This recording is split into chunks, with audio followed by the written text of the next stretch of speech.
Patients ಆಗೋಗಿದ್ದಾರೆ ಎಲ್ಲರೂ. ಇಲ್ಲಿ ಫ್ಯಾಕ್ಟ್ರಿಗಳೆಲ್ಲ ಖಾಲಿ ಮಾಡ್ಕೊಂಡು ಹೋಗಿದ್ದಾರೆ.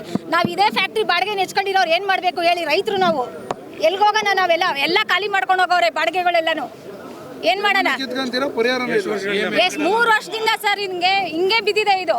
ಪಾಪ ಅವರು ಮಂಜಣ್ಣ ಅವ್ರ ಮಗ ನೋಡ್ಕೊಂಡು ಇವತ್ತು ನಾವೆಲ್ಲ ರೋಡ್ ಬಿಟ್ಕೊಟ್ರೆ ಇವತ್ತು ಈ ಪರಿಸ್ಥಿತಿಗೆ ನಾವು ಒಂದು ಕಾಂಪನ್ಸೇಷನ್ ಇಲ್ಲ, ಏನೂ ಇಲ್ಲ.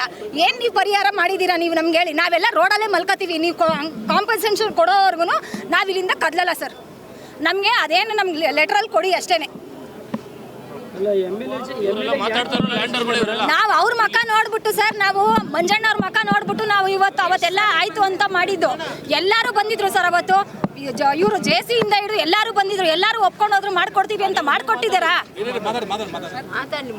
ಏನ್ ಮಾಡ್ಕೊಟ್ಟಿದ್ದೀರಾ ಹೇಳಿ? ಪ್ರೆಸೆಂಟ್ ಎಮ್ಎಲ್ಎ ಮಕ್ಕ ನಾವು ನೋಡೇ ಇಲ್ಲ. ನಾವು ಮಕನೇ ನೋಡಿಲ್ಲ. ಎಲೆಕ್ಷನ್ ಆದಾಗಿಂದ ನಾವು ನೋಡೇ ಇಲ್ಲ ಸರ್. ಮುನ್ರಾಜು ಅವ್ರ ಮುಖ ನಾವು ನೋಡೇ ಇಲ್ಲ. ನಮ್ಗೆ ಅವ್ರು ಎಲ್ಲಿದ್ದಾರೆ ಅಂತಾನೂ ಗೊತ್ತಿಲ್ಲ. ನಮ್ಗೆ ನೋಡೇ ಇಲ್ಲ ಅವ್ರ ಮಕ್ಕ. ಸರಿ ಹೋಗ್ಬೇಕು ಅಂದ್ರೆ ನಮಗೆ ಪರಿಹಾರ ಕೊಡಬೇಕು. ಅದನ್ನ ನೀವು ಮಾಡಬೇಕಾಗುತ್ತೆ. ನೀವು ಕೇಳಿದ್ದು ಎಮ್ಎಲ್ಎ ಅವ್ರು ಕೇಳಿದ್ದಕ್ಕೆ, ಮಂಜುನಾಥ್ ಕೇಳಿದ್ದಕ್ಕೋಸ್ಕರ ನಾವು ಬಿಟ್ಕೊಟ್ಟಿದ್ದು.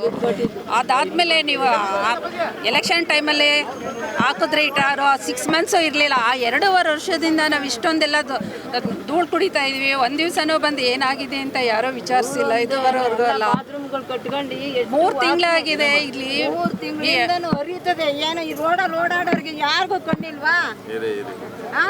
ಯಾರು ವಾಸನೆ ಕುಡಿಯೋದಿಲ್ಲ. ನಾವು ಒಬ್ಬರನ್ನ ವಾಸನೆ ಕುಡಿಯೋದಿಲ್ಲ. ಈ ರೋಡಲ್ಲಿ ಇರೋರು ಎಲ್ಲರೂ ಎಷ್ಟು ಇದಾಯ್ತಾ ಅದೇ ಗೊತ್ತಾ? ಎಷ್ಟು ಕಾಯಿಲೆ ಬಂದ್ರೆ ಯಾರು ಬರ್ತಾರೆ? ಫೋನ್ ಮಾಡಿದ್ರೆ ನಂಬರ್ ಅಂತ ಹೇಳ್ತೀರಾ? ಅದು ಪೇಷಂಟ್ಗಳು ಹುಷಾರಿಲ್ಲ ನಮ್ಮ ಮನೆಯವ್ರಿಗೆ.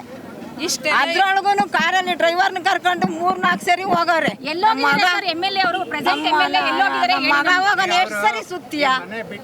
ಬಾಡಿಗೆ ಮನೆ ಮಾಡಿದ್ದಾರೆ ಶಿಫ್ಟ್ ಆಗೋದಕ್ಕೆ. ಅದೇನೆ ಬಾಡಿಗೆ ಮನೆ ಮಾಡ್ಬೇಕು ಅಂತ ನಮ್ಮ ಹುಡುಗ ಓಡಾಡ್ತಾ ಕುಡಿಯಕ್ಕಾಗಲ್ಲ. ಈ ವಾಸನೆ ಕುಡಿಯಕ್ಕಾಗಲ್ಲ.